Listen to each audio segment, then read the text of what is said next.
Então, que bom nós adorarmos ao único. Bom fazer isso em comunidade também. Que bom que você está aqui. Também nos alegramos com aqueles que nos visitam. O Ramon, a Débora, vocês são muito bem-vindos aí em nosso meio. Depois não saia correndo, toma um chazinho, um cafezinho com a juventude aí. A galera vai ter muita alegria de conversar com vocês. Mas é bom ver alguns rostos aí que também estavam viajando e agora retornaram. Que bom a gente poder ter esse momento de se reencontrar no domingo. Que Deus esteja assim com você e com a sua família. Nós estamos trabalhando aqui numa série de 4 encontros, hoje é o segundo, o tema Faço Parte. E é um trabalho bem especial que todas as comunidades da Missão Evangélica União Cristã está realizando, a fim de que nós todos entendamos o nosso programa de integração de novos participantes. Quando as pessoas chegam na MEUC, nós queremos também dizer para elas o que é o trabalho da missão. E nós vamos fazer isso por meio de um curso chamado Faço Parte, que é um programa então de integração. Mas nós queremos aplicar ele pela primeira vez de forma nivelada para toda a comunidade. E por isso nós estamos fazendo no contexto dos nossos cultos. Então, é importante que você também participe disso e entenda também esse processo que está acontecendo em todas as comunidades da missão e também aqui em Balneário. Isso é uma forma de a gente conhecer um pouco mais a nossa identidade, a nossa história, quem somos, o que fazemos, como fazemos, e tirarmos dúvidas também acerca de como nós fazemos missão a partir do nosso DNA, a partir do nosso específico como comunidade. Então, tem sido esse tempo então, de aprendizado também. Então, espero que vocês também tenham essa paciência de também estar ouvindo um pouquinho mais a respeito desse assunto, e nós queremos discorrer hoje ainda um tema relacionado ao que fazemos, mas nós precisamos pincelar algumas coisas que é importante também para o nosso conhecimento a respeito da nossa identidade, de quem nós somos. Eu vou passar em alguns slides, o Josué vai me ajudar. Então, esse é o nosso programa de integração.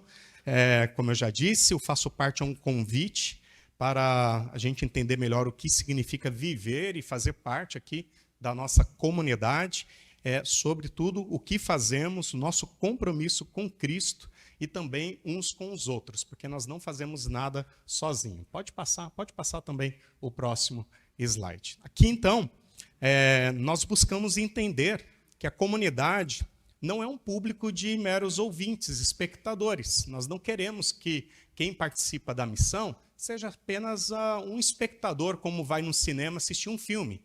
Nós esperamos que as pessoas, ao participar da missão, façam parte também da missão de Deus. E isso é uma missão que não acontece a partir aqui de Balneário. A missão de Deus a partir parte lá do Antigo Testamento, desde a criação do mundo, e tem acontecido até hoje. A gente precisa entender isso, que nós fazemos parte de algo muito maior do que a nossa própria comunidade local. E Deus chama você a fazer parte deste povo, que Ele deseja que seja sal e luz neste mundo, testemunhando a Jesus Cristo. Então, ser igreja é ser um povo em movimento, em missão, e nós precisamos também fazer parte disso. Próximo ali, José. Então, semana passada, domingo passado, a gente trouxe essa provocação de quem nós somos, não a partir apenas da nossa instituição e da nossa comunidade. Quem somos? É quem sou eu também. Quem sou eu? Por que eu estou aqui? O que significa pertencer a uma comunidade, como esta aqui, por exemplo? São perguntas importantes que a gente precisa também refletir nesta perspectiva da missão de Deus. E aí, nós destacamos esta frase do Mark Gorin, que é muito boa, por sinal, que ele vai dizer que quando a igreja está confusa sobre quem é e a quem pertence, pode se tornar qualquer coisa e de qualquer um. Olha que interessante. Quando nós estamos confusos a respeito de quem nós somos e a quem nós pertencemos, nós podemos nos tornar qualquer coisa e pertencer a qualquer um. E isso é um perigo tanto no aspecto pessoal como também comunitário. E nós precisamos ter clareza de quem nós somos, a quem nós pertencemos, e esta é uma realidade que Cristo revela para nós a partir da sua palavra. Como pessoa e como comunidade, nós temos condições de ter clareza a respeito da nossa identidade.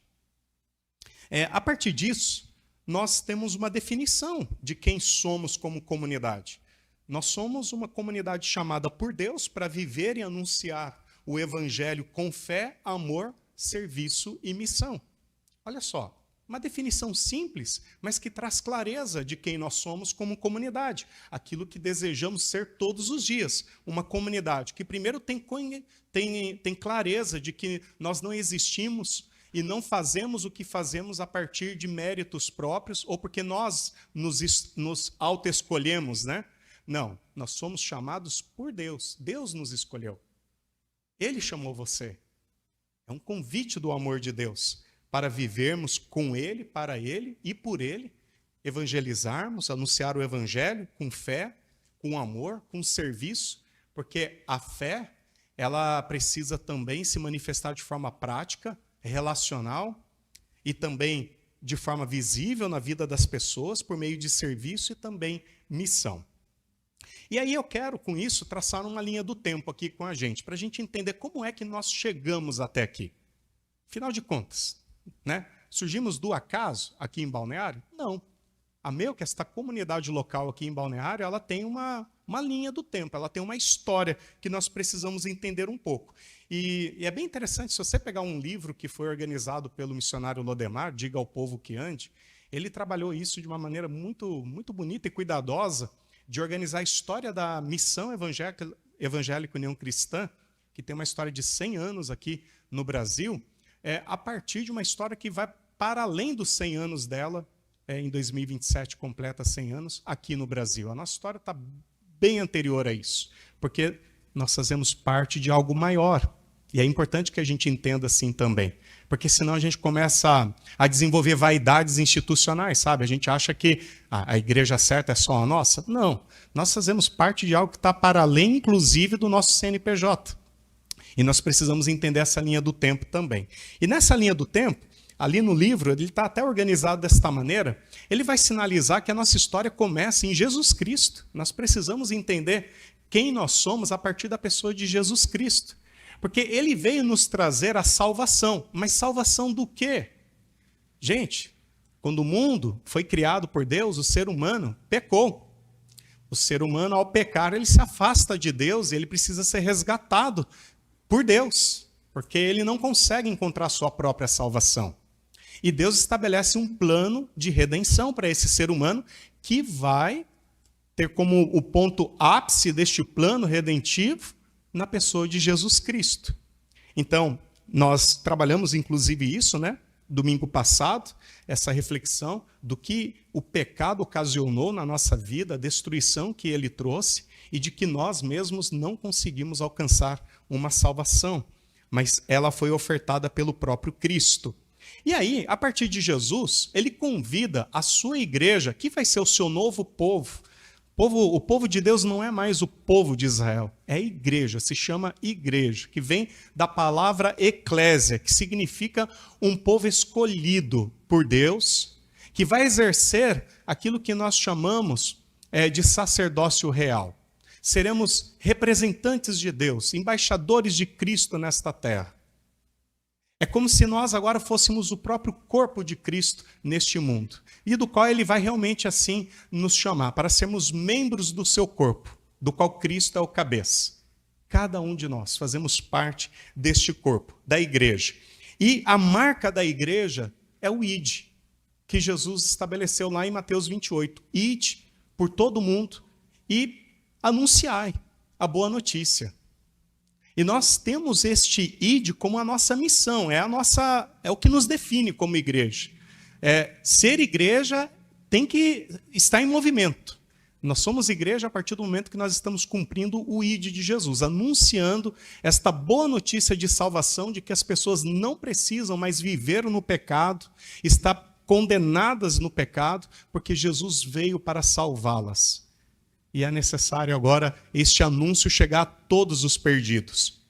E a marca do ID é muito interessante porque, sem a compreensão deste compromisso que Jesus deu para a igreja ela se torna fraca e sem poder de transformação. Se nós não entendermos que isto é uma ordem vinda de Cristo, nós perdemos todo o nosso propósito. E quando uma comunidade ignora o ID, nós nos tornamos uma entidade religiosa e estéril. Isso o Lodemar ainda vai destacar lá no livro. O próximo lá, Josué.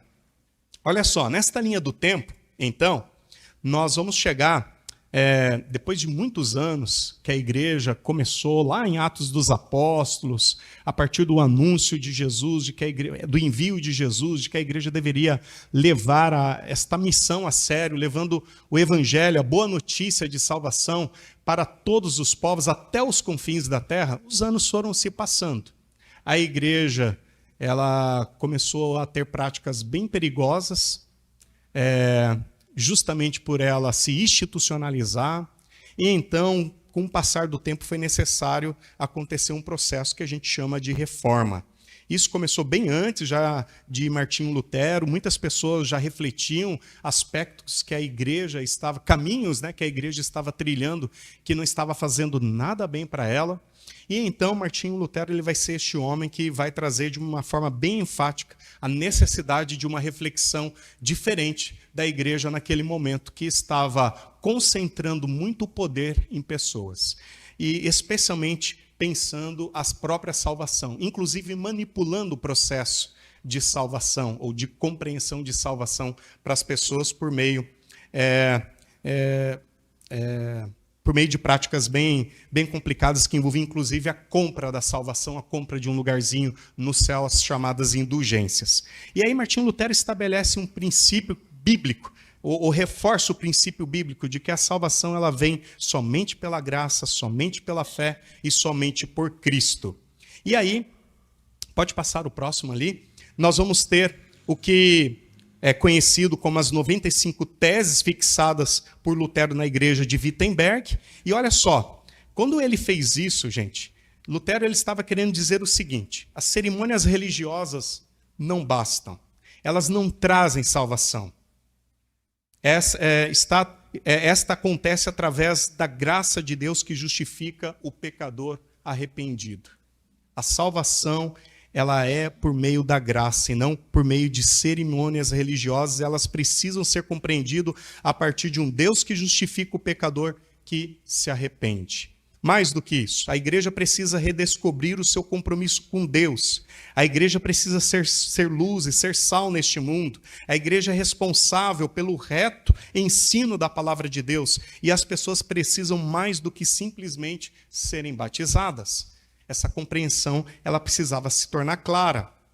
E aí, próximo, é preciso que haja uma conversão, portanto. Uma experiência pessoal com Jesus. O evangelho de Jesus precisa ser o fundamento que norteia a vida de cada pessoa. E que somente quem edifica a vida de alguém na relação com Deus é o próprio Cristo por meio da sua palavra. E isso constrói um fundamento verdadeiro e de confiança. Então, olha que interessante. Lutero ele estabelece um princípio ele traz o princípio bíblico novamente à tona para que a igreja pudesse endireitar os seus caminhos. E com isso acontece o que nós conhecemos de reforma, porque não há outro fundamento que sustente a vida fora de Jesus. E Lutero ele ataca os alicerces de uma igreja que estava estagnada e muito fria. E aí, depois de um tempo, olha só, a igreja passa pela reforma, nós vamos ter ali aquilo que Lutero nem queria tanto, que era a formação de uma nova igreja, ele não queria começar uma nova igreja, ele queria reformar a igreja, mas não deu muito certo. Os caminhos que se seguiram adiante foi isto. As igrejas reformadas e a Igreja Católica Apostólica Romana. Com o tempo, a própria igreja reformada começou a entrar por caminhos de estagnação. Passado anos, pessoas começaram a se incomodar com a estagnação da própria igreja reformada. E aí nós vamos chegar numa pessoa chamada Philipp Jakob Spener.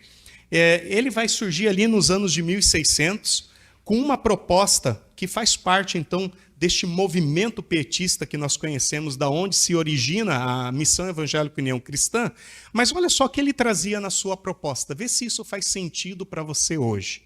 Na proposta de Spener, baseava 3 pontos bem fundamentais. O primeiro deles é que a igreja ela deveria retornar à Bíblia como a palavra de Deus como regra de vida. Olha só, mas isso não deveria estar acontecendo? Deveria, mas não estava mais.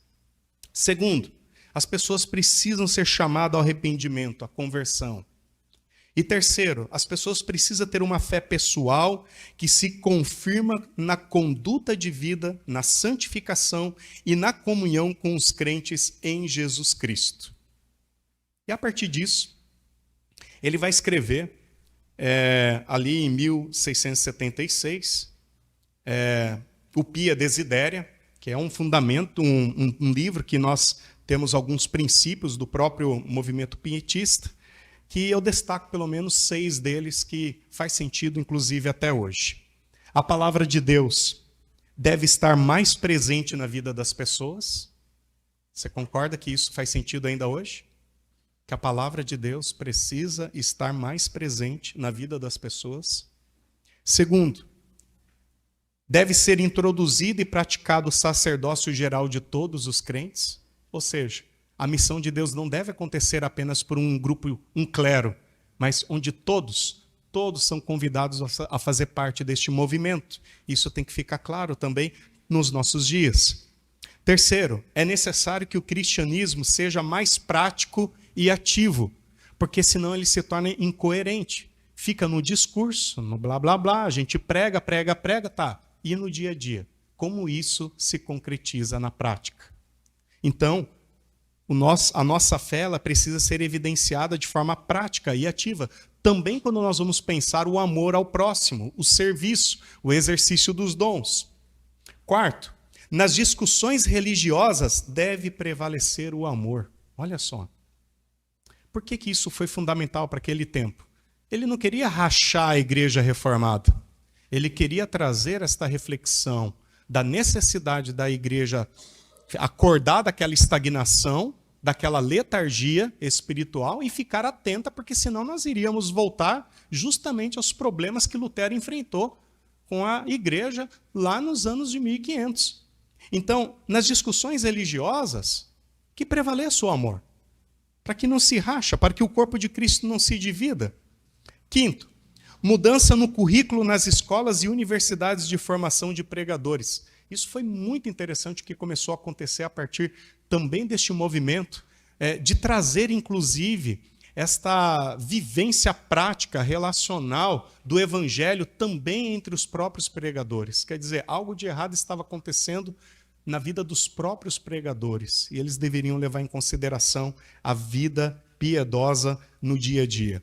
E sexto, a prédica deve ser viva para despertar a fé e proporcionar condições de crescimento do fruto do Espírito. A palavra, ela tem que ser pregada com vida e pelo Espírito, para que as pessoas compreendam qual é o fruto do Espírito em suas vidas que precisa ser desenvolvido. Está acontecendo mudança? Não está por meio da palavra? Porque se a palavra não está sendo pregada de forma a transformar vidas e corações, então algo também está errado. Então, esses 6 princípios, eles nortearam todo este movimento do início do que nós conhecemos como movimento pietista. E aí nós vamos chegar, anos depois, agora está bem pequenininho aqui, mas eu só trouxe para você entender o tamanho e a complexidade que é a nossa história. Com o passar do tempo, esse movimento que o Spener começou e outras pessoas que estavam aderindo a toda esta reflexão do movimento pietista foram promovendo grupos de comunhão dentro da própria Alemanha, dentro da própria igreja. Começou a surgir vários movimentos que se identificaram com esses princípios que eu apresentei aqui para vocês, que o Spener trouxe lá nos anos de 1600. Esses grupos começaram a se destacar e houve a necessidade de reunir essa turma toda. Então, foi criado a Confederação de Gnadau, isso lá nos anos de 1888. foi fundada, então, essa confederação que reunia esses movimentos pietistas que estavam espalhados em toda a Alemanha. Isso já tinha também atingido outros locais para além da Alemanha, mas especialmente ali na Alemanha houve a necessidade de uma organização disso tudo e a Confederação de Gnadl surgiu por conta disso. O que é interessante destacar a partir desta confederação? Pode passar ali, Josué, o próximo slide. Nessa confederação surge, então, a possibilidade de pessoas, como, por exemplo, a dona Johanna Michel, que estava lá em São Bento do Sul, percebendo também uma estagnação local, uma frieza, uma preocupação também com a falta de pregação, de estudo da palavra, leva ela a entender que tem este movimento, de certa maneira, um movimento de avivamento acontecendo por meio desses grupos pietistas lá na Alemanha, e através dos seus pregadores e missionários, a dona Johanna pensa com ela, por que não ter um desses missionários aqui conosco? E ela vai escrever uma carta direcionada justamente para essa confederação de Gnadl, que vai acolher a carta dela, e olha só que interessante, numa discussão e numa reflexão que eles tinham a respeito de um olhar missionário para a América Latina, não somente para o Brasil. Já havia uma reflexão de enviarem missionários para atender a América do Sul. E aí veio a carta da dona Johanna. E ela é acolhida, e eles reúnem as pessoas em oração, e então escolhem em oração e em diálogos. Estou resumindo aqui para vocês o nosso conhecido então missionário Alfred Pfeiffer. Ele é enviado para o Brasil como missionário, para atender demandas missionárias aqui. E lá no navio é muito interessante que no navio que ele estava vindo aqui para o Brasil, alguém o aborda e diz, olha, tem alguma coisa de boa lá no Brasil? Tem certeza disso, que você quer isso para a sua vida? E ele vai dizer sim. Sim. É o meu Deus que está me enviando para lá e eu estou indo neste propósito. Pensa, isso em 1927, né, você se deslocar da Alemanha para o Brasil, obedecendo a um chamado de Deus, a um serviço de Deus. E ele vem em obediência a isso, e assim começa o trabalho missionário aqui no Brasil. Então, isso já se passaram quase 100 anos. De lá para cá, houve toda uma questão da própria institucionalização do movimento missionário, que hoje então é conhecido como Missão Evangélica União Cristã. Esse trabalho foi acontecendo lá em São Bento, e foi acontecendo em outras regiões, em Blumenau, e foi chegando em outras cidades, que por um acaso chegou aqui também. E como é que chegou aqui? Pode passar ali. Ali é só para vocês entenderem onde que nós estamos. Nós fazemos parte de uma área chamada Área Médio Vale. Nós, na Missão Evangélica, nós temos 5 áreas de atendimento. E uma delas é a área Médio Vale, onde está Balneário, Benedito Novo, Blumenau, Indaial, Itupava Central, lá em Blumenau, Pomerode e Timbó. E aqui em Balneário, pode passar, Josué. Dando uma lida ali no nosso livro ainda, Diga ao Povo que Ande, talvez nós temos as memórias vivas ainda aqui, mas tem algumas coisas que eu queria destacar. Porque isso, mais de 40 anos, né, ali vai falar de um certo irmão chamado Paul Kurt, que se muda aqui para Camboriú por motivos de saúde. Esse irmão ele passa a participar eventualmente lá em Blumenau, mas ele tem a necessidade de ser atendido localmente aqui. Uma das ênfases do trabalho da MEU, que é atender pessoas, é olhar as pessoas aonde elas estão e levar, de alguma maneira, a facilidade de elas poderem ter o estudo da palavra de Deus. E esse irmão ele tinha necessidade de ter algo mais próximo aqui. Depois disso veio, até conversei com a Beth, o irmão Norberto Richter também se mudou para cá, acho que de Itaió, né, Beth? Cadê a Beth? Veio de Itaió. Aí depois também a família Clements veio para cá, e aí então nós já tínhamos mais do que uma família aqui com um desejo de ter um trabalho local aqui, porque eles eram atendidos a partir de Blumenau. E olha só, lá em Blumenau os irmãos se reuniram e entenderam que era importante, ali na época do seu Colchen, quando ele era inspetor, e outros irmãos ainda, eles decidiram não. lá em Balneário precisa ter um trabalho local, e então iniciou um trabalho aqui. E a forma como iniciou aqui, lendo aí os nossos documentos, foi bem interessante.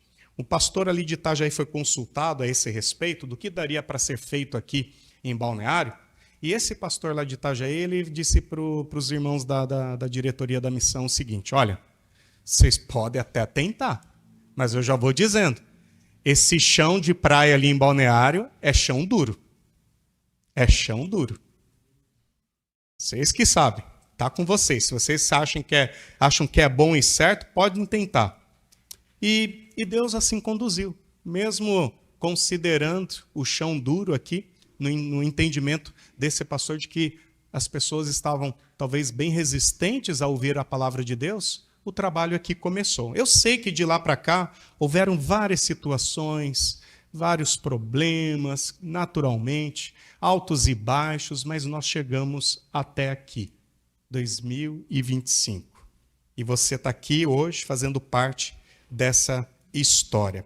O que é interessante ainda, está acho que no próximo slide ali, eu não falei, mas quando começou o trabalho aqui, o grupo de estudo bíblico, a hora bíblica, né, conhecida naquela época, começou lá na garagem da família Rista, e nos registros nossos diz que mês a mês Deus ia acrescentando pessoas e o grupo ia crescendo.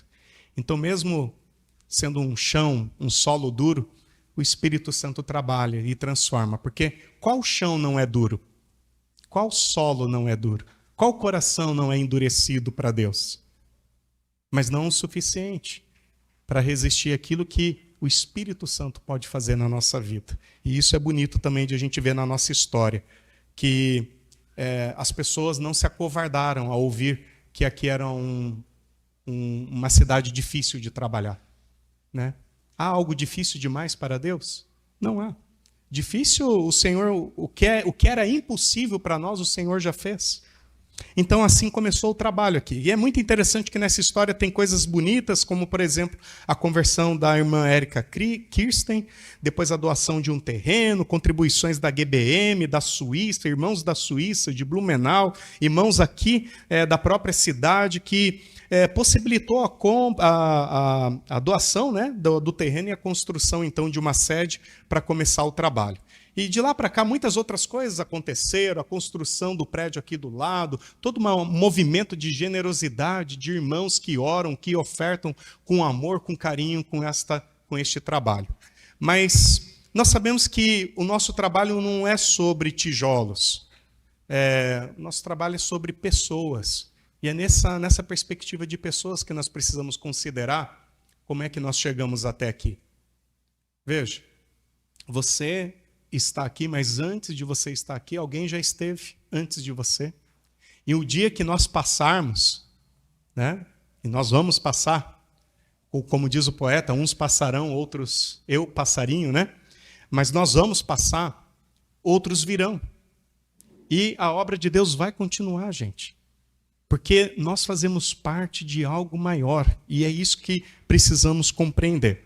Então, a partir de quem nós somos, e vocês viram, então, a partir dessa história, né, para nós chegarmos até aqui, né, muitas coisas aconteceram, muitas pessoas, muita história atrás da nossa própria história local, muitos missionários, missionárias, outros vieram antes da gente aqui também, né? A gente poderia falar aqui de todos os missionários que por aqui também já passaram, né? Desde lá do começo, esses irmãos que vieram atender de Blumenau, Neri, a Úrsula, o Roberto, os estagiários que aqui também trabalharam, o Wilson e tantos outros, não quero pecar aqui de esquecer nomes, mas veja, esse trabalho aqui, ele não depende de uma pessoa, é a ação do próprio Deus em nós e através de nós.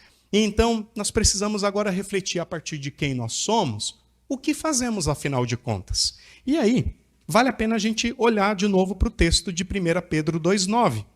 Você pode abrir a tua Bíblia ali, vamos ler esse texto?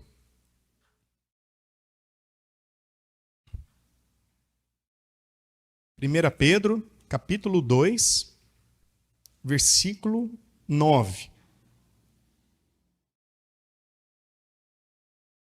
Vocês, porém, são povo escolhido, reino de sacerdotes, nação santa, propriedades exclusivas de Deus. Assim, vocês podem mostrar às pessoas como é admirável aquele que os chamou das trevas para a sua maravilhosa luz. Gente, o que Deus espera de nós? O que Deus espera de você? A gente vive uma cultura marcada por desempenho e por ocupação.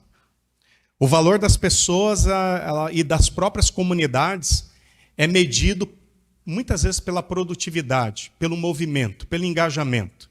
Se tem muita gente, se tem movimento, se tem engajamento, se estão produzindo, se está dando visualização, curtidas, opa, esta igreja é boa, esta pessoa está fazendo algo bom. Eventos atrás de eventos, ativismo atrás de ativismo. Mas afinal de contas, o que Deus espera de nós? Pare e pense. A gente pode correr o risco de confundir movimentação com missão. Corremos o risco de confundir movimentação com missão. Movimentação até uma rodoviária tem. Se você for numa rodoviária aqui em Balneário Camboriú, dependendo do dia, vai estar lotada, cheia, e ninguém é dali. E ninguém é dali. Mas está lotada, tem movimento. Você pode falar que esta rodoviária aqui é boa. Se aquela rodoviária fosse, se aqui a rodoviária daqui fosse uma igreja, para alguns ia ser uma igreja boa, porque tem movimento, tem gente. Mas isso não significa que é missão. A igreja de Jesus não existe para si mesma, mas para ser um sinal visível do reino de Deus no mundo, que serve, que transforma. Ao invés de se isolar e de dominar, ela serve. A marca da igreja de Jesus é o serviço, é a entrega às pessoas. Então a pergunta essencial é o que Deus espera de nós, de você. Ele não espera a perfeição, Deus não espera performance, Ele espera de nós um relacionamento, em primeiro lugar, um relacionamento por meio de Jesus Cristo. Porque o único que agradou a Deus e que, portanto, pode nos ensinar a viver conforme a vontade de Deus é o próprio Cristo. Já deve ter ouvido pessoas, ou talvez você mesmo já tenha dito, eu queria tanto descobrir a vontade de Deus para a minha vida. É só ler a Bíblia e ver que a vontade de Deus para a sua vida está revelada em Jesus Cristo. Deus não vai revelar a vontade para a sua vida para a roupa que você precisa escolher para vestir, o trabalho que você precisa decidir, a faculdade que você vai fazer. A vontade de Deus não é revelada nessas coisas. Para essas coisas o Senhor nos dá sabedoria e discernimento. O que a gente precisa saber a respeito da vontade de Deus é que Ele espera que nós tenhamos um relacionamento genuíno, diário com Jesus Cristo. E que por meio do relacionamento com Jesus Cristo, nós cumpramos a missão de Deus. Porque a missão não é nossa. A missão é de Deus. O que nós fazemos, não fazemos a partir daquilo que nós decidimos. A partir daquilo que Deus já orientou na pessoa de Jesus. Está pronto. Não precisamos inventar nada, gente. Só precisamos ter uma vida centrada em Jesus. Aqui em 1 Pedro 2,9, ele está usando termos lá do Antigo Testamento, que aparece lá em Êxodo 19, para afirmar que em Cristo a igreja é o novo povo de Deus com uma identidade, com uma missão. Quando Pedro fala que nós somos sacerdócio real, ele está dizendo que todos os cristãos têm acesso direto a Deus e são chamados a servir, e interceder e anunciar o Evangelho. Então nós não somos apenas, de novo, espectadores daquilo que Deus está fazendo, mas nós somos os representantes de Deus neste mundo a partir da nossa vida em Cristo. Quando Pedro fala aqui de nação santa, ele está dizendo que nós somos um povo separado por Deus, com valores e estilos de vida diferentes, é verdade. Mas a igreja é um povo diferente, mas não isolado. E que nós temos um papel importante a cumprir neste mundo, que envolve a nossa ética missionária, que envolve a nossa vida no dia a dia, como uma alternativa visível do reino de Deus para as pessoas. Porque as pessoas no seu dia a dia, elas estão vendo muitos modelos de vida, gente. Mas a igreja ela tem algo a oferecer que o mundo não oferece. Pedro está dizendo, vocês não pertencem mais a si mesmos, mas foram escolhidos, redimidos e enviados para refletir a luz de Deus no mundo. Portanto, nós somos escolhidos para anunciar as grandezas de Deus. Ontem nós falamos sobre o Salmo 126 com os jovens. Que importante é a gente ter esta compreensão que estamos no mundo para anunciar os grandes feitos do Senhor. O que Deus tem feito em nossas vidas por meio de Jesus? É isso que Deus espera que nós façamos. Conte para o mundo. Conte para as pessoas o que Jesus tem feito na sua vida. Às vezes a gente pensa assim, eu tenho dificuldade de falar de Jesus para as pessoas, mas fala daquilo que Ele tem feito por você, em você, na sua casa, na sua família, na sua vida, testemunhe isso. É bem interessante, quando Jesus ele conta aquela história do filho pródigo, nós reforçamos isso domingo passado, né? E aí a gente pode até se perguntar, a partir desta própria parábola, quando o filho mais velho também se rebela, embora o mais novo bem abertamente, mas o mais velho, ele vai dizer algo que mostra uma característica de alguém que serve o pai, não porque é o pai, mas por uma obrigação. E ali mostra uma motivação bem equivocada. Todos esses anos tenho trabalhado como um escravo para o Senhor. E sabe, por que eu trago isso novamente para a nossa reflexão hoje a respeito do que fazemos? Porque quando nós fazemos algo para Deus por pura obrigação ou religiosidade, isso denuncia uma motivação equivocada no nosso coração, que nós precisamos corrigir. Nós não podemos servir a Deus e fazer aquilo que Deus espera que nós façamos por obrigação. Tem que ser por alegria. Esse filho mais velho da parábola, ele denuncia um tipo de obediência que nós podemos chamar uma obediência ansiosa e egoísta.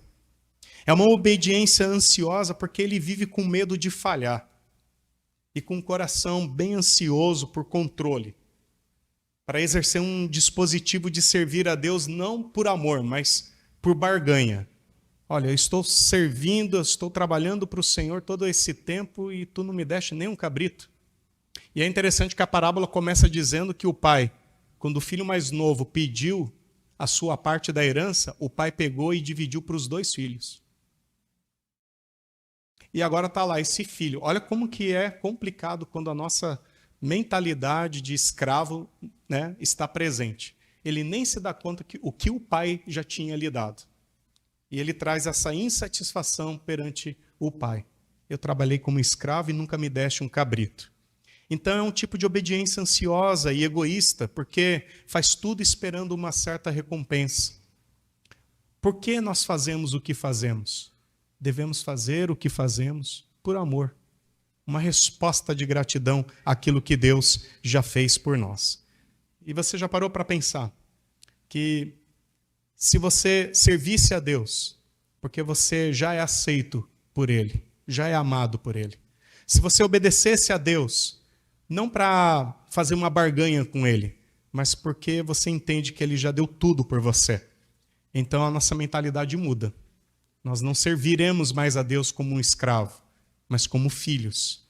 E Jesus não vai nos chamar mais de servos, mas sim de amigos. O que fazemos como comunidade? Qual é a missão que nos une? É o ID, gente. O que nós fazemos aqui em Balneário Camboriú, nesta comunidade? É cumprir o ID. E o cumprir o ID é um processo de discipulado que nós precisamos entender de forma bem clara o que isso envolve. Envolve o nosso contato com Cristo, por isso nós convidamos pessoas para vir e voltar, ouvir a palavra e volte para continuar ouvindo. Venha, ouça a palavra, estude ela conosco, volte sempre que possível e vamos aprender quem é Cristo, porque nós desejamos que as pessoas tenham um contato com Cristo. O que nós fazemos aqui? Nós oferecemos transformação a partir de um aprendizado e não a partir de mensagens, jargões bem construidinhos para gerar engajamento. Não, nós não queremos que você saia daqui impactado. Nós não queremos que você saia daqui dos nossos encontros mexido e comovido com uma mensagem sensacionalista. Nós queremos que você seja transformado pela clareza do Evangelho. Olha que coisa boa. Imagine a sua mudança de vida acontecer porque você finalmente entendeu quem é você e quem é o Senhor Jesus na palavra. E quem chegou a essa conclusão foi você, estudando a Bíblia. Olha que libertador. Olha que libertador. Com isso você não vai depender de um guru. Você não vai estar debaixo da bênção do pastor fulano de tal, ou do líder fulano de tal. Não, nada disso. Isso não tem aqui. Você não vai encontrar aqui esse paternalismo, tá, gente? Não vai. Nós queremos que você seja verdadeiramente livre em Jesus Cristo. E o processo de mudança e de transformação que nós oferecemos aqui, o melhor processo de transformação e mudança que a missão evangélica tem a oferecer para você é por meio do estudo da palavra de Deus. Olha que bonito isso. Não é uma receita, não é uma campanha de 5 dias, de não sei o quê, nada disso. É o estudo da palavra de Deus. É você, a partir da palavra, de novo, descobrir um pouquinho mais quem é você e quem é o nosso Deus. E nós fazemos algo aqui também bem interessante, que é engajar pessoas na missão de Deus. Por isso nós enviamos as pessoas. Sirva e vá. Você veio, teve um contato com Cristo, você entendeu que Ele é o teu Senhor e Salvador pessoal. Você ficou e aprendeu. E você está aprendendo, porque a palavra de Deus ela é suficiente para a sua vida como a única proposta de modelo de vida para ser seguida. Então você precisa entender que automaticamente, ou consequentemente, o Senhor espera que você coloque isso em prática, servindo a Ele neste mundo com os dons que o Senhor te deu. E olha só, você nem precisa ir para São Bento do Sul, fazer 4 anos e meio de teologia para isso. Caso você ache que esse é o teu chamado, vá e vá com toda a bênção do Senhor. Mas você como enfermeiro, psicólogo, pedreiro, construtor, engenheiro, arquiteto, qualquer profissão que você exerça, você pode servir a Deus neste mundo, testemunhando de Cristo neste mundo. Sirva e vá, testemunhe Cristo com aquilo que Ele tem te dado como dom neste mundo. O que nós fazemos, gente? É isso.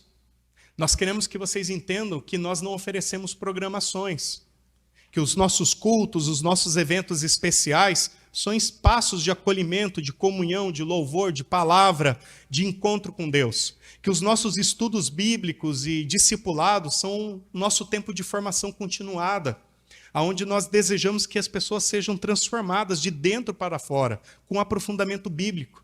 Nós queremos que vocês entendam que os momentos que são ofertados de acolhimento e aconselhamento pastoral são os momentos de escuta, de restauração, de cuidado, de recomeço, mas não para criar dependência relacional não, gente, mas para apenas você ter alguém que te escuta, te ouve e que te ajude a se alinhar na vida com Deus. E isso você pode fazer não somente com missionário, com pessoas maduras da comunidade. O que nós oferecemos? Cuidado intergeracional. Quando nós oferecemos os nossos grupos de mulheres, a tarde da mulher, grupos de comunhão, através dos nossos grupos e encontros com os homens, as crianças, os adolescentes, os jovens, mesmo os nossos idosos que também precisam ter o seu espaço preservado na comunidade, nós queremos que sejam espaços relacionais, de discipulado, onde as gerações se sintam acolhidas e se fortaleçam vínculos aqui na comunidade. O que mais que nós fazemos? Nós olhamos para a missão de Deus para além da comunidade. Quando nós falamos aqui do Serene, das nossas casas de recuperação de dependentes químicos, né? Os nossos Serenes, assim conhecidos, Centro de Recuperação Nova Esperança. Lá é o lugar onde nós temos acolhido pessoas com lutas bem específicas e nós apoiamos trabalhos assim. Quando nós falamos da PEAL, que tem sido um trabalho muito bonito de contraturno escolar, é um projeto para fora da comunidade também, que visa atender pessoas que também precisam do nosso apoio, do nosso suporte. Imagina um pai e uma mãe que precisam trabalhar e não tem onde deixar os seus filhos. E hoje a PEAL tem se confirmado como um trabalho muito bonito e muito necessário, onde tem o trabalho da Missão Evangélica União Cristã. Quando nós falamos de projetos de plantação de novas comunidades, como nós apoiamos aqui o projeto lá em Indaial, nós estamos dizendo com isso que nós queremos ser missão para além dos nossos muros e fronteiras, que se abram mais lugares como este, onde as pessoas podem estudar a palavra de Deus, ouvir a pregação do Evangelho, como está acontecendo lá em Indaial. E nós queremos apoiar projetos assim. E especialmente, gente, quando você olha aqui para frente e vê jovens tocando, cantando, louvando a Deus, crianças vindo aqui à frente, nós precisamos olhar com muita atenção e intencionalidade para isso. Nós precisamos, de fato, ficarmos muito atentos com as próximas gerações. Todo e qualquer trabalho que envolva crianças, adolescentes e jovens, apoie. Esforcem-se para apoiar. Orem por esses trabalhos, porque nós queremos que as próximas gerações também sejam alcançadas pelo Evangelho. É isso que a missão aqui de Balneário faz. E quando nós falamos para vocês sobre ofertas, dádivas, dízimos, nós não estamos dizendo para você trazer dinheiro na igreja. Nós estamos dizendo para você, apoie projetos que transformem vidas. Apoie projetos que transformem vidas. Então não é trazer dinheiro para a igreja, porque aqui nós também trabalhamos com muita transparência e responsabilidade, né? E você pode ter acesso a essas informações com muita transparência e responsabilidade. Mas o que a gente quer que vocês entendam ao falar de igreja, e por isso nós não somos uma instituição apelativa nesse sentido, nós estamos querendo que as pessoas entendam que cada centavo que entra aqui é para que a gente fortaleça trabalhos que transformam vidas.